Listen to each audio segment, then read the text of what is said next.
안녕하세요. 김영업의 경제부동산입니다. 구독과 좋아요 부탁드립니다. 2019년 12월 21일 토요일입니다. 정부의 부동산 대책이 약발이 먹히고 있는 가운데 집값이 얼마나 하락할 것인지 초미의 관심이 이어지고 있습니다. 미중 1차 관세 합의가 이루어졌다고는 하지만 하루에도 중국발 경제위험 깜빡이는 수시로 작동하고 있습니다.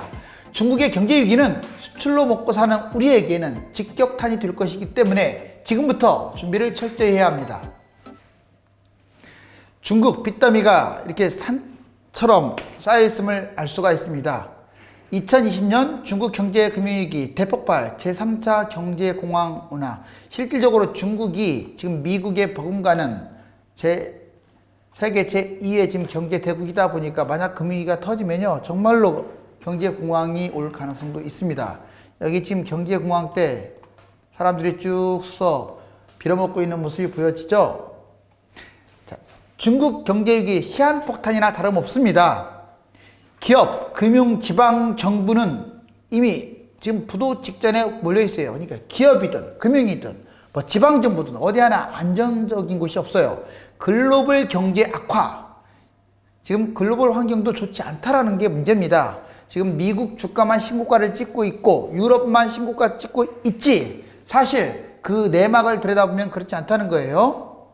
미중 무역전쟁, 자, 지금 1차 합의가 이루어졌지만 2차, 3차, 4차 트럼프 성격상 몇 차까지 갈지 몰라요. 홍콩 인권 문제가 이제 뜨거운 감자가 될 것입니다. 해외 자금 이탈, 기업 철수, 지금 우리나라도 많이 이탈했잖아요. 중국이 지금 인건비까지 올라가면서 당면한 현 시국이 범상치가 않습니다. 경제 재반상 악화, 경제 각종 경제 지표가 우리나라보다도 훨씬 좋지 않아요. 부동산 거품 붕괴 위험성도 있고요. 뭐 1대1로라든가 다른 나라와의 어떤 관계에서 돈을 받지 못한 금액도 상당하기 때문에 자기 코가 석자인데 다른 나라한테 돈을 못 받고 있으니 그 적자는 지속되겠죠. 자, 신흥 국가들이 위험합니다. 동남아시아라든가 아르헨티나, 뭐 남미 쪽, 인도도 폭탄 중에 하나죠. 자, 우리나라는 바로 중국 옆에 붙었기 때문에 또 수출이 비중이 높기 때문에 위험하고 유로존, 뭐 다 주가 반토막 날 거예요. 여기서 안전한 나라는 하나도 없습니다. 자, 미국도 마찬가지로 추락을 할 것이고, 자, 일본도 자체로 위험한 국가이지만 역시 중국발 파워의 금융위기에 자유롭지 못합니다. 결론적으로 이런 나라들이 어떻습니까? 동조화를 이루게 되면 제3차 경제공황이라고 명명할 수도 있어요. 지금부터 우리가 바짝 준비를 해야 합니다. 자, 중국 기업 금융특실채권 디폴트 위기 내용을 간단하게 짚어보자고요. 최신 사항들을 한번 정리해봤습니다. 중국 기업 커거는 자, 디폴트 공포 구경, 중심그룹 자회사 채무 불이행. 자, 중심그룹 자회사 채무 불이행. 이게 지금 부각이 되죠. 올해 목 갚은 빚이 무려 23조 원이에요. 디폴트 금액은 총 114억 위안, 우리나라 돈으로 1조 9천억 원이네요. 어마어마하네요.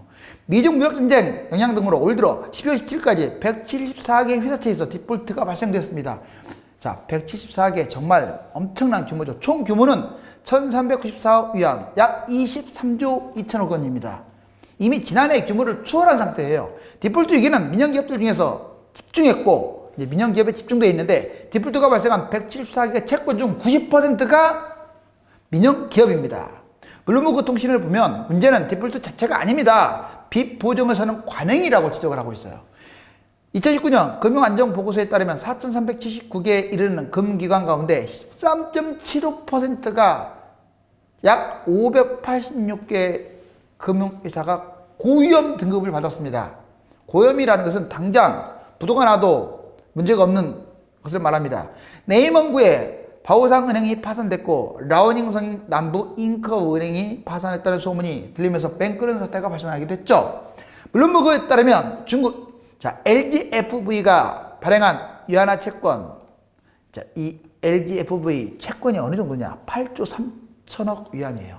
정말 부실 채권을 남발했죠. 이게 무려 1조 1,800억 달러 수준이에요. 또 달러로 발행한 채권도 715억 달러나 이릅니다. 중국 기업 부실채권 디폴트 위기 두 번째 한번 볼까요? 자, 중국 3위 지역 산둥성 기업 빚더미고 산싱, 완다, 디폴트, 그 다음 유황화공그룹과 시황그룹, 루이과기그룹, 산싱그룹, 중르신다그룹, 완다홀딩스, 디폴을 목전에 둔 상태로 6개의 합쳐가지고 총 부채가 어느 정도냐? 681억 위안이나 돼요. 올해 중국 내 디폴트 규모도 1267억 위안입니다. 사상출에 있던 지난해 수준의 1219억은 이미 뛰어넘었어요. 자금난에 흔들리는 중국 반도체 굵기? 우리나라 추월하겠다고 지금 전자, 자동차 할 것 없이 마구 수저되고 있잖아요. 우리나라 사람들 강제로 빼가고. 그런데 반도체만큼은 어림없죠. 자, 여기에 무리하게 투자해서 부작용이 속출하고 있는데 50개 총 투자 비만 얼마냐? 2,430억 달러예요. 약 285조 8천억 원. 돈을 벌어도 시원찮은데 적자가 2,280억 달러입니다. 무디스는 올해 지방정부의 지출이 수입보다 7조 6천억 위안, 우리나라 돈으로 천문학적인 1,275조 원 이상이 바로 수입보다 지출이 더 많다는 거예요. 미중 1단계 합의, 중국은 받아낸 것이 없이 수입 부담만 가졌다. 왜 중국이 이렇게 할 수밖에 없었냐? 굴욕적인 합의를 할 수밖에 없어요. 지금 미국과 싸웠다가는 그냥 밀기만 해도 넘어질 텐데 그냥 코가 깨질 판이거든요. 그래서 양보할 수밖에 없습니다. 냉전시대 적색공포 본관은 신중국 공포로서 트럼프가 아주 요사스러운 인물이죠. 중국과 경제 패권 때문에 고립 전략을 지속할 가능성이 큽니다. 특히 미국 선거가 끝나면 아마 맹수의 발톱을 드러낼 거예요. 이빨을 드러내고. 사장님 봐드릴게요. 경제위기의 범죄, 눈 감는 중국. 중국은요 정말 상식이 통하는 나라가 아닙니다. 기소유예를 40%나 증가하고, 이 판사들이 사실상 예전에 군부 독재 시대 때나 그런 시대 때와 다름없이 좌지우지하고 있어요. 경제 나쁘다고 해서 이렇게 봐드릴게요. 중국 금융위기 심각성 헤드라인 뉴스를 보면 중국 돈맥경화 심화, 경기 하강세로 민간기업이 먹구름, 중국 3위 경제, 산둥성도 디폴트 위기, 깜깜이 연대 보증이 뇌관이라고 했죠. 아까 초고속 열차, 중국 스타트업, 다음 역은 버블 붕괴, 중국 중소은행 부실덩어리 전락했어요. 자, 유동성 위기에 지금 처해 있다. 미연준, 중국 경착륙 땐 신흥국에는 재앙, 미국도 큰 타격. 정부, 기업, 가계부채가 무려 300%, GDP 대비 300%가 넘었고요. 600% 설도 있는데 300은 확실히 넘었고 이 사이일 가능성이 높습니다. 미중 무역 전쟁이 지금 일어나고 있는데 승자 없이 끝난 싸움, 끝난 것도 아니에요. 지속 중이에요. 세계 경제만 계속 담보로 잡고 타격 중입니다. 중국 기업들 채무 불이행 공포, 디폴트 금융 확산. 이게 중국의 금융위기가 터지면 바로 이 채무 불이행, 디폴트 때문에 그럴 거예요. 좀 속도를 내볼까요? 2020년 중국 예상 성장률과 디폴트, 여기 보시면 모건 스탠리, 블룸버그, 중국인민대, 중국이든 무디스, 피치, 해외든 자, 내년 중국 성장률을 다 5.6부터 6.1까지로 보고 있어요. 이 정도면 우리나라로 따지면 한 1.5, 1 이 정도 수준으로 생각하시면 돼요. 지금 중국이 아주 지금 난리 났습니다. 2018년, 2019년 채권 디폴트, 이게 2018년이거든요. 자, 1209 위안에서 1256 위안으로 늘어났고 125건에서 150건으로 크게 늘어났죠. 디폴트가 이렇게 증가 추세고, 아까도 말씀드렸지만 지금 고위험 중소은행이 무려 587개 13.5%에 해당되고요. 이것도 문제입니다. 주의도. 자, 이거 주의 단계나 고위험 단계나 큰 차이가 안 나요. 거의 8.5%를 빼고 92%는 다 위험하다는 거예요. 그러니까 이것만 안전하고 여기서부터 이만큼 위험하다는 뜻이에요. 실질적으로 그래프에 나와 있죠. 자, 중국 채무 불이행이 어느 정도 심하냐? 또 공식 부채랑 같이 볼까요? 여기 지금 2019년 끝나지도 않았잖아요. 지금 채무 불이행 된 게 여기하고 지금 2018년하고 지금 맞닿고 있어요. 여기 앞을 보시면 얼마나 지금 심각한지 알 수 있겠죠. 자, 무려 1220억 위안에 육박하고 있습니다, 현재. 그 다음에 채권 상황 압박에 시달리는 중국. LGFV 아까 말씀드렸죠. 지금 2019년, 2024년까지 계속 지금 늘어나고 있고요. 자, 이거 언제 갚을 것인지 채권 상황. 자, 중국 지방정부 공식 부채는 이렇게 기하급수적으로 지금 2015년부터 2019년까지인데 뭐 엄청 천문학적 단위로 늘어나고 있습니다. 지금 조위안 단위예요. 제조업, 재고 회전 일수, 벤처 캐피탈 투자 금액. 자, 중국이 지금 여기 점점점 그래프인데 지금 일본하고 맞짱을 뜨고 있습니다. 일본 하면 제조업이 지금 난리 상태인데 지금 중국 같은 경우는 한참 개도국이라서 발전해야 할 상황에 지금 선진국하고 지금 맞닿고 있다. 아주 위태로움을 알 수 있어요. 내년에는 더 심할 거예요. 그리고 벤처 캐피탈 연도별 투자 금액이 지금 어떻습니까? 2019년으로 갈수록 갑자기 줄어들고 있죠. 자, 미국과 중국의 관세 전쟁은 지금 전체적으로 모든 상품에 대해서 평균 관세 21.8, 21.2로 각각 늘어나고 있습니다. 계속 이번에 타결이 됐다는 것도요. 자, 1차일 뿐입니다. 아직도 갈 길은 90% 남아있어요. 하락되는 예상 미국 GDP 추세, IT 버블, 글로벌 금융위기, 지금 여기인데 지금 밑을 향해서 치닫고 있죠. 실질적으로 지금 미국 증시가 신고가를 찍고 있잖아요. 과대평가되고 있습니다. 이게 왜 위험하냐? 예전에 아시아 금융위기 때 우리나라 포함해가지고 그때하고 지금 버블이 나란히 어깨를 같이 한다고 해서 위험한 거예요. 중국 부실대출 규모 증가율. 자, 여기 보시면 2008년부터 2015년까지 꾸준하게 증가해서 2015년 때도 부실대출이 51%, 지금은 약 60%가 넘어섰습니다. 2015년에서 2018년 중국 회사채 부도 금액 및 부도 건수 보면 자, 부도 금액이 무려 지금 건당 부도액 갈수록 늘어나고 있죠. 부도율도 늘어나고 있고, 즉 2015년부터 2018년으로 갈수록 계속 안 좋아지고 있습니다. 중국 2018년 때 증시가 70% 폭락했는데 한국 50% 폭락했습니다.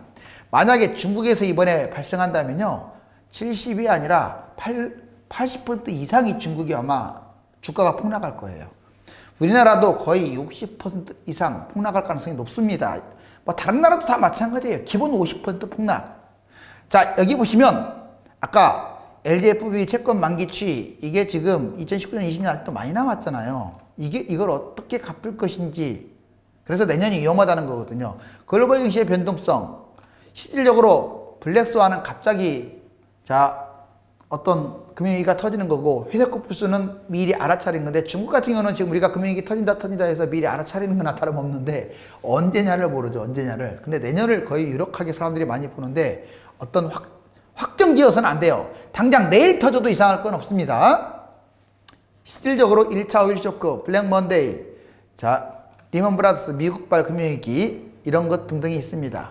자, 이제 차이나 GDP, 지금 GDP는 갈수록 많이 올라가 있잖아요. 그런데 이 성장률과 GDP를 합산을 해봤더니 놀라운 사실이 하나 발견돼요.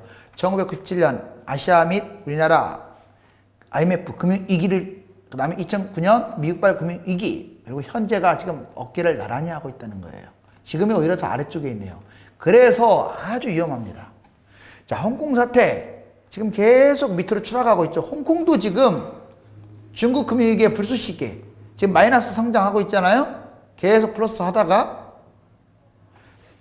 이제 끝으로 향후 경기 저점 형성 이후의 경기 추세 전망. 여러분들 지금 현재 경기가 저점이 여기라고 하는데 이제 중국발 문제가 터지게 되면 이 네 가지 형태를 우리가 염두해야 합니다. 먼저 V자형, 가장 빠르게 떨어졌다가 빠르게 올라가는 건데 위기 급속 하강, 빠른 회복, 가장 안전한 시나리오. 예를 들어서 미국 위기 때 빨리 회복한 편이에요. 물론 떨어질 때보다는 올라갈 때가 약간 늦어지는 거예요. 어느 나라나 약 4년 정도 걸렸습니다. 그런데 안타깝게 중국은 바로 회복한다는 보장이 없어요.